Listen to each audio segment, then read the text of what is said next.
Министерството за дигитална трансформација го напредува Центарот за безбедносен интернет, со кој граѓаните ќе имаат можност да пријавуваат интернет измами и безбедносно да вршат трансакции. За министерот Стефан Андоновски, дигитализацијата е една од клучните реформи на владата, бидејќи околу 88% од македонските домаќинства и граѓани се корисници на дигитални услуги, што не прави една од водечките држави во регионот. Министерството работи на новини, со кои се развива вештачката интелигенција, целиот дигитален систем, кој ќе им даде повеќе можности и на јавниот и приватен сектор. Во таа насока и Центарот за побезбеден интернет на кој што работиме, кој што ќе биде ресурс за граѓаните, особено за помладите, да можат да препознаваат ваков тип на измами на интернет и секако тука од особено значење ние и луѓето кои што се злоупотребени да пријавуваат, но и лицата модерно се нарекуваат инфлуенсери, но тука се и доктори и јавни личности кои што ќе забележат дека нивното лице, нивниот идентитет е украден и злоупотребен, тоа да го пријавуваат за да можеме веднаш да реагираме.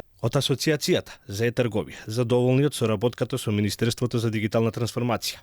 Сметаат дека со Центарот за безбедносен интернет ќе се зголеми користењето на електронските алатки од страна на граѓаните, кои главно се скептични со купувањето на интернет поради безбедносни причини или ниско ниво на вештини за користење на електронските алатки. Оттаму најавија и новини со кои ќе се зголеми меѓуграничната е-трговија, но и напредување на домашниот пазар, кој во моментов кај нас е главно базиран на трансакции кои се во просек од околу 50 евро од купувач. Постојат бројни, да кажеме, бариери зошто податоците се какви што се. Една од нив е дефинитивно довербата.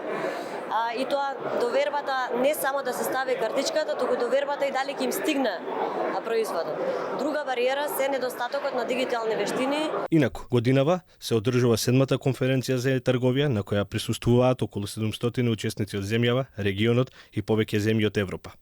Фокусот покрај трговијата е насочен на нови решенија за плаќање на услугите, како и маркетингот и вештачката интелигенција.